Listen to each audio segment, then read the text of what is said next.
출애굽기 8장.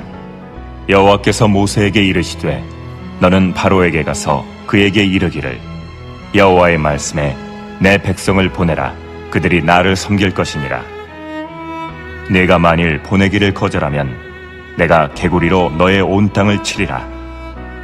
개구리가 나일강에서 무수히 생기고 올라와서 내 궁과 내 침실과 내 침상 위와 내 신하의 집과 내 백성과 내 화덕과 내 떡반죽 그릇에 들어갈 것이며 개구리가 너와 내 백성과 내 모든 신하에게 기어오르리라 하셨다 하라.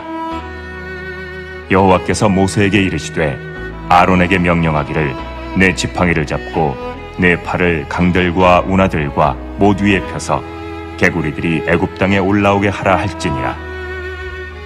아론이 애굽 물들 위에 그의 손을 내밀매 개구리가 올라와서 애굽 땅에 덮이니 요술사들도 자기 요술대로 그와 같이 행하여 개구리가 애굽 땅에 올라오게 하였더라. 바로가 모세와 아론을 불러 이르되 여호와께 구하여 나와 내 백성에게서 개구리를 떠나게 하라. 내가 이 백성을 보내리니 그들이 여호와께 제사를 드릴 것이니라. 모세가 바로에게 이르되 내가 왕과 왕의 신하와 왕의 백성을 위하여 이 개구리를 왕과 왕궁에서 끊어 나일강에만 있도록 언제 강구하는 것이 좋을는지 내게 분부하소서. 그가 이르되 내일이니라. 모세가 이르되 왕의 말씀대로 하여 왕에게 우리 하나님 여호와와 같은 이가 없는 줄을 알게 하리니 개구리가 왕과 왕궁과 왕의 신하와 왕의 백성을 떠나서 나일강에만 있으리이다 하고 모세와 아론이 바로를 떠나 나가서 바로에게 내리신 개구리에 대하여 모세가 여호와께 간구하매 여호와께서 모세의 말대로 하시니 개구리가 집과 마당과 밭에서부터 나와서 죽은지라. 사람들이 모아 무더기로 쌓으니 땅에서 악취가 나더라. 그러나 바로가 숨을 쉴 수 있게 됨을 보았을 때에 그의 마음을 완강하게 하여 그들의 말을 듣지 아니하였으니 여호와께서 말씀하신 것과 같더라. 금요일 새벽에 이어서 오늘도 하나님과 애굽 땅에 있는 신들과의 전쟁은 계속되고 있습니다. 오늘은 두 번째 전쟁으로 애굽의 풍류의 신과의 전쟁을 하는 하나님의 모습을 보게 됩니다. 하나님이 하나님 되심을 말씀으로 기대하며 말씀 가운데 주신 하나님의 은혜를 함께 나누는 이 시간이 되길 원합니다. 하나님께서는 먼저 지금 이 순간에도 하나님의 사람들을 위해서 하나님의 백성들을 위해서 이 세상과 그리고 이 세상의 신들과 싸우고 계심을 우리는 기억해야 될 줄 믿습니다. 모세 아론을 통해 나일강을 7일간 피로 심판하신 하나님께서 다시금 모세와 아론에게 두 번째 명령을 말씀하시며 그것을 브리핑하며 하는 모습이 1절부터 4절까지 나오게 됩니다. 근데 그 모습이 너무나도 자세하고 정밀하게 나타나고 있습니다. 그 모습은 지금 내가 그것을 보고 있는 것처럼 모세와 아론이 바로 앞에 나가서 그 얘기를 하고 그 일을 행하기 전에 그 모습을 내가 보고 있는 것처럼 너무나도 생생하게 보여집니다. 그런 가운데 하나님께서 애굽 사람들에게 바로에게 전하는 메시지는 딱 하나입니다. 1절 하반절에 그 명령이 그리고 그 메시지가 나타납니다. 1절 하반절에 보면 여호와 말씀에 내 백성을 보내라. 그들이 나를 섬길 것이니라 라고 분명하게 말씀하고 있습니다. 하나님께서 애굽 땅에 개구리 재앙을 내리시는 이유는 딱 하나, 애굽 땅에 각 재앙을 내리시는 이유는 딱 하나입니다. 하나님의 백성이 하나님께 온전히 예배할 수 있는, 그리고 하나님의 백성이 온전하게 하나님을 예배함으로 그 백성의 정체성을 나타내고자 하는 그 모습이 바로 하나님께서 이 애굽 땅에 재앙을 내리시는 메시지의 모습인 것입니다. 그 모습을 통하여 그것을 분명하게 말하면서 애굽의 신들과 하나님과의 전쟁이 지금도 진행되고 있음을 이야기하는 것입니다. 오늘 본문에는 나타나고 있지 않지만 그 그 명령을 받은 모세와 아론은 바로 앞에 나가서 분명하게 그것을 전파하였을 것입니다. 그 명령을 선포하였고 바로는 그것을 들었음에도 불구하고 그것을 거절함으로 오늘 이 개구리의 재앙이 시작되는 것을 오늘 말씀을 통해 우리가 볼 수 있습니다. 첫 번째로 나일강에 피해 재앙을 내리셨던 하나님께서 두 번째로 개구리를 통하여 애굽 땅에 재앙을 내리셨을까요? 그것은 개구리가 가지고 있는 한 가지 습성, 그리고 그것을 통하여 애굽 사람들이 섬기고 있는 그 모습을 깨시기 위함인 것입니다. 애굽 사람들이 섬기고 있는 이 개구리는 헤케트라는 신으로서 출산과 풍요의 신으로 애굽 사람들에게 전에 섬김을 받던 신이었습니다. 그런데 이 사람들에게 풍요하게 하시고 출산의 축복을 주는 것은 이 개구리 신이 아닌 하나님이심을 분명하게 나타내기 위하여 개구리를 이번 재앙의 도구로 사용하신 겁니다. 1절과 6절을 통하여 해석한 많은 주석들이 있는데 단 한 가지 주석이 저와 같이 그 모습이 생각되고 저와 같은 생각이기에 같이 나누고자 합니다. 박윤선 박사님의 주석을 참고하면 그 주석의 이 1절부터 6절을 해석한 부분을 보면 이렇게 이야기를 하고 있습니다. 하나님께서 개구리 재앙을 보내셨을 때에는 바로와 그의 백성들이 개구리의 더럽힘과 해롭게 함을 받게 된다. 따라서 그들이 더 이상 그것을 숭배하지 않아야 될 것이다. 그들이 섬기는 신도 하나님의 심판을 받았으니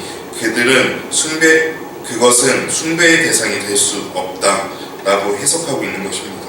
맞습니다. 개구리를 신으로 섬겼던 애굽 사람들에게 개구리는 더 이상 섬기는 신의 모습이 아닌 그것조차도 하나님께서 만드신 피조물이라고 이야기를 하는 것입니다. 그러므로 말미암아 그것이 아닌 하나님을 온전히 섬기라라고 이야기를 하는 것입니다. 개구리 재앙을 받은 애굽 사람들, 그리고 그 개구리 재앙으로 인해서 나일강이 피로 변하는 재앙을 통하여 고통을 받았고, 그것이 끝나고 그것이 그 이후에 개구리로 인하여 다시 그 고통받는 애굽 사람들, 그 사람들을 대표해서 바로가 모세와 아론에게 구걸하듯이 제발 부탁한다고 이야기하며 그 재앙이 끝나기를 원하고 있는 모습을 보게 됩니다. 8절에 보면 바로가 모세와 아론을 불러 이르되 여호와께 구하여 나와 내 백성에게서 개구리를 떠나게 하라. 내가 이 백성을 보내리니 그들이 여호와께 제사를 드릴 것이다 라고 분명히 선포하고 있습니다. 바로의 입에서 그동안 하나님을 인정하지 않았고 하나님이 누구인지도 몰라고 그 신이 나랑 상관이 없는 신이고 내가 애굽 땅에서 섬기고 있는 애굽의 신들이 더 강하다고 얘기하고 그것에 도취되어 있던 바로의 입에서 드디어 여호와의 이름이 여호와께 구하며 여호와께 제사를 드리며 예배하는 모습을 내가 인정할게 라고 얘기하는 모습이 오늘 8절을 통하여 나타나는 것을 보게 됩니다. 제발 개구리를 인해서 내가 생활하기가 너무 힘들고 우리 민족들이 우리 백성들이 생활하기 힘드니까 제발 이것 좀 없애줘. 근데 그것을 여호와의 이름으로 한번 해줘봐. 제발 부탁이야 라고 얘기하고 있는 그 바로의 모습. 근데 아이러니하게 바로가 그렇게 얘기했음에도 불구하고 그렇게 얘기하다 약간 모순이 되는 모습이 오늘 본문에 나옵니다. 바로와 모세와 아론이 바로에게 언제 없애줄까요? 라고 얘기하는데 10절에 보면 이렇게 얘기합니다. 그가 이르되 내일이라. 모세가 이르되 왕이 말한 대로 말씀대로 하여 왕에게 우리 하나님 여호와 같은 이가 없을 줄 알게 하겠습니다 라고 얘기합니다. 만약에 자기 생활이 너무나도 힘들고 그것으로 인해서 생활하기가 힘들다면 지금 빨리 없애줘라고 얘기할 건데 하루의 시간을 더 두었던 것입니다. 바로가 왜 내일이라고 얘기를 했을까? 하루가 왜 내일이라고 얘기를 했을까요? 하루가 왜 내일이라고 얘기를 했을까요?